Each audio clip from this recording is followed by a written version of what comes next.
Aku sering mendengar kalimat bahwa Indonesia adalah bangsa yang besar.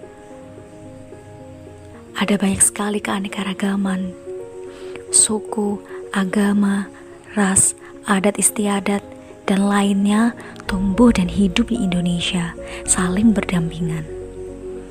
Aku dari Jawa, kamu dari Batak, dia dari Dayak, mereka dari Asmat, dan yang lain dari berbagai suku di Indonesia. Memang bangsa kita begitu besar ya.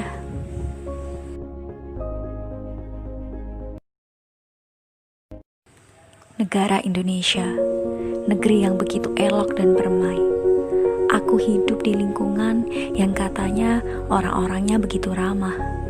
Negara Kesatuan Republik Indonesia, sebuah negara kepulauan yang bercirikan Nusantara.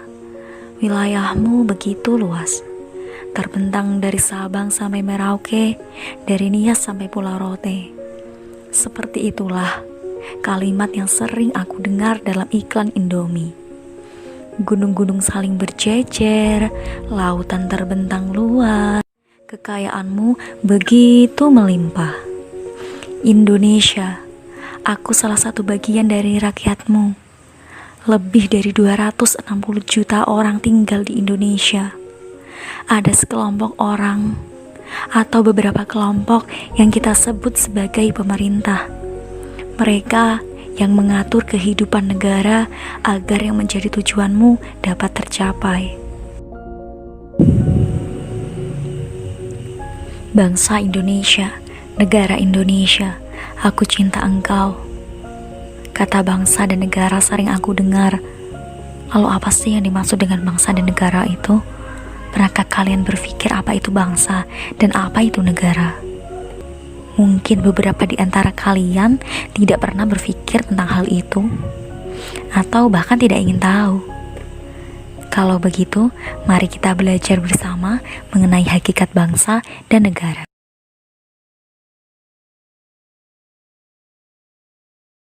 Hakikat bangsa dan negara. Nah, kita akan belajar mengenai pengertian bangsa terlebih dahulu. Bangsa, menurut Ernest Renan, bahwa bangsa adalah suatu nyawa, suatu asas akal yang terdiri dari dua hal, yaitu pertama, rakyat dahulu bersama-sama menjalani suatu riwayat. Kedua, rakyat sekarang harus mempunyai kemauan, keinginan hidup menjadi satu. Kemudian menurut Otto Bauer bahwa bangsa adalah sekelompok manusia yang terbentuk karena mempunyai suatu kesamaan karakter atau watak. Karakter atau watak ini tumbuh karena adanya kesamaan pengalaman. Jadi ada banyak sekali tokoh yang menyampaikan gagasan mengenai pengertian bangsa. Nanti kalian bisa cari sendiri melalui buku ataupun sumber referensi lain. Kemudian pengertian bangsa secara umum bahwa bangsa adalah kesatuan orang-orang yang sama asal-usulnya, keturunannya, adat istiadat, bahasa dan sejarahnya, golongan orang yang mempunyai asal-usul dan sifat khas yang sama, serta mendiami suatu wilayah tertentu. Sekarang kita akan lanjut mempelajari mengenai unsur-unsur bangsa. Jadi unsur-unsur bangsa ada 5. Di sini ada 5.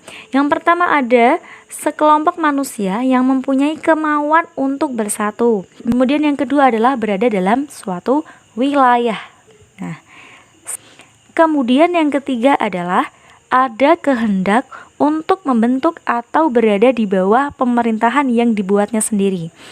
Kemudian yang keempat, secara psikologis merasa senasib, seperjuangan, setujuan, serta cita-cita.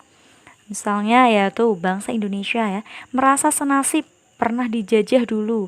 Jadi orang-orang bangsa Indonesia merasa pernah menderita dulu ya, karena pernah dijajah, akhirnya mereka punya tujuan yang sama, yaitu merdeka, Indonesia yang merdeka. Dan unsur bangsa yang terakhir adalah mempunyai asal-usul dan keturunan yang sama. Nah, jadi ini adalah materi tentang bangsa. Ada pengertian bangsa dan juga unsur-unsur bangsa. Nah, kalau kalian masih bingung, nanti kalian bisa tanya ataupun bisa mencari materi lainnya di buku dan sumber referensi lainnya. Kita akan lanjut. Hakikat negara.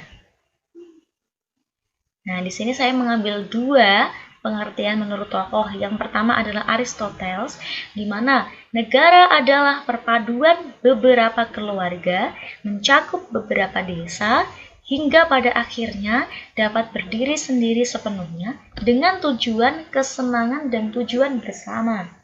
Sedangkan menurut George Jelinek, negara adalah organisasi kekuasaan dari sekelompok manusia yang telah berkediaman di wilayah tertentu. Nah, itu pengertian menurut tokoh. Sekarang kita ke pengertian secara umum atau kesimpulannya, bahwa negara adalah organisasi masyarakat yang memiliki wilayah tertentu dan berada di bawah pemerintahan yang berdaulat yang mengatur kehidupan masyarakat tersebut. Ini adalah pengertian negara.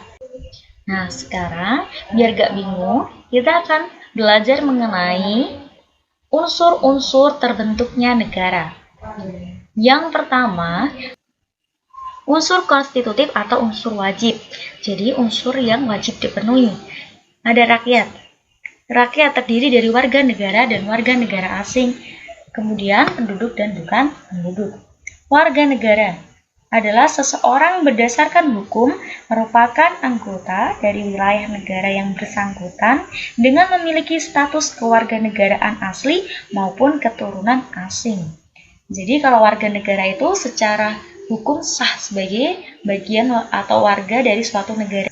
Kalau warga negara asing, apabila seseorang berdasarkan hukum bukan merupakan anggota dari wilayah negara yang bersangkutan dengan memiliki status kewarganegaraan asli maupun keturunan asing. Kemudian penduduk dan bukan penduduk. Penduduk adalah orang yang bertempat tinggal atau mendiami suatu wilayah negara dalam jangka waktu yang cukup lama. Sedangkan bukan penduduk apabila adalah mereka yang bertempat tinggal atau mendiami suatu wilayah negara untuk sementara waktu atau dalam jangka yang pendek. Misalnya seorang wisatawan. Nah, misal ada wisatawan dari Korea Selatan ke Bali. Mereka tinggal di villa atau hotel hanya seminggu atau paling lama sebulan. Nah, itu dikatakan bukan penduduk karena mereka hanya sementara tinggal di Indonesia, tujuannya untuk berwisata. Kemudian yang kedua, yaitu wilayah. Bagian tertentu dari permukaan bumi di mana penduduk suatu negara bertempat tinggal secara tetap yang terdiri dari daratan, lautan, dan udara. Dan unsur yang terakhir yaitu pemerintah yang berdaulat. Pemerintah yang mempunyai kekuasaan yang tertinggi, kekuasaan yang tidak berada di bawah kekuasaan lainnya, pemerintah berdaulat ke dalam dan keluar. Yang dimaksud pemerintah berdaulat ke dalam berarti bahwa pemerintah itu berwibawa, berwenang, menentukan dan menegakkan hukum atas warga serta wilayah negaranya. Sedangkan kalau berdaulat keluar, bahwa pemerintah atau negara mempunyai kedudukan yang sederajat dengan negara-negara yang lainnya. Ketiga unsur ini ada rakyat, wilayah, dan pemerintah yang berdaulat harus semuanya terpenuhi, harus ada dalam suatu negara. Tidak boleh nggak ada salah satu, namanya unsur wajib. Kemudian selain unsur wajib ada unsur tambahan atau disebut sebagai unsur deklaratif. Ada pengakuan de facto dan pengakuan de jure. Kalau pengakuan de facto yaitu pengakuan menurut kenyataan. Jadi, suatu negara diakui karena memang secara nyata telah memenuhi unsur-unsurnya sebagai negara. Ada pengakuan de facto bersifat sementara dan pengakuan de facto bersifat tetap. Kalau pengakuan de facto bersifat sementara, berarti pengakuan yang diberi suatu negara tanpa melihat bertahan atau tidaknya negara tersebut di masa depan.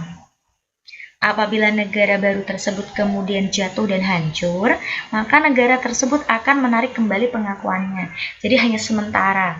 Kalau pengakuan de facto bersifat tetap, berarti negara memberikan pengakuan terhadap suatu negara baru, yaitu bersifat tetap.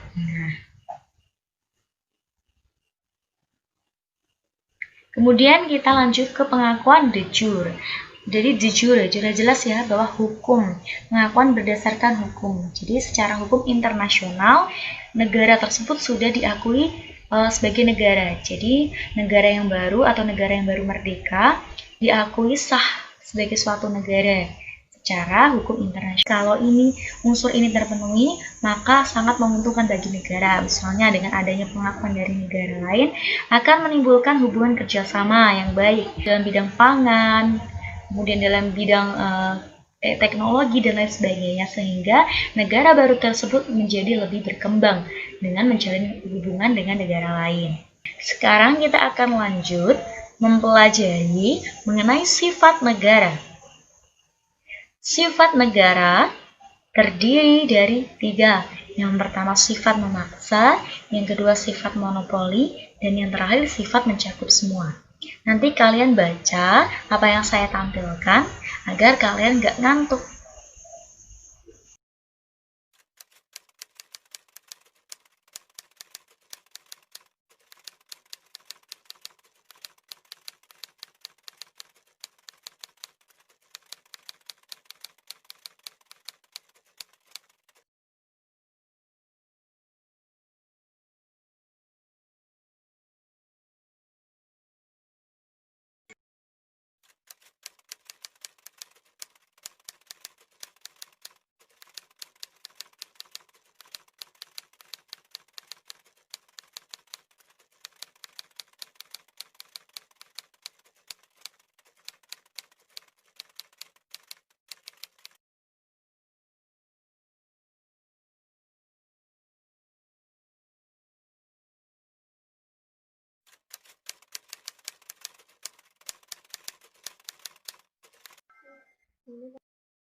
Gitu kan, tadi sifat memaksa, monopoli, dan mencakup semua.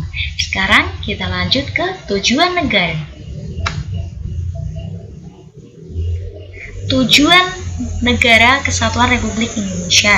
Jadi di sini saya menampilkan atau menyampaikan tujuan Indonesia ya. Yang pertama, melindungi segenap bangsa Indonesia dan seluruh tumpah darah Indonesia. Untuk mencapai tujuan ini, pemerintah akan melakukan tindakan-tindakan, program-program yang bertujuan agar tujuan ini itu bisa tercapai. Misalnya dengan membentuk polisi yang bertugas melayani dan mengayomi masyarakat, kemudian ada Densus 88 yang bertugas untuk menangkap teroris, kemudian ada TNI yang bertugas untuk mempertahankan dan melindungi wilayah negara Kesatuan Republik Indonesia. Nah, ini bertujuan untuk melindungi bangsa kita dan pastinya masyarakat. Nah, itu tentang tujuan yang pertama. Kemudian kita lanjut ya. Tujuan yang kedua adalah memajukan kesejahteraan umum. Nah, untuk mencapai tujuan ini, misalnya tindakan yang dilakukan pemerintah yaitu dengan membangun jalan tol, membangun jalan lintas provinsi, kemudian ada subsidi pupuk bagi petani, dan lain sebagainya yang bertujuan untuk memajukan kesejahteraan masyarakat. Nah, sudah paham ya? Kemudian tujuan yang ketiga adalah mencerdaskan kehidupan bangsa. Nah, untuk mencerdaskan kehidupan bangsa ini pastinya ditempuh melalui jalur pendidikan. Di pasal 31 ayat 1 Undang-Undang Dasar Negara Republik Indonesia tahun 1945, setiap warga negara berhak mendapat pendidikan. Kemudian dijelaskan lagi bahwa pemerintah menyelenggarakan sistem pendidikan nasional dan negara itu memprioritaskan anggaran pendidikan sekurang-kurangnya 20% dari anggaran pendapatan dan belanja negara. Jadi di situ jelas ya tujuannya adalah untuk mencerdaskan kehidupan bangsa. Tujuan yang terakhir yaitu ikut melaksanakan ketertiban dunia yang berdasarkan kemerdekaan, perdamaian abadi, dan keadilan sosial. Perbedaan bangsa dan negara.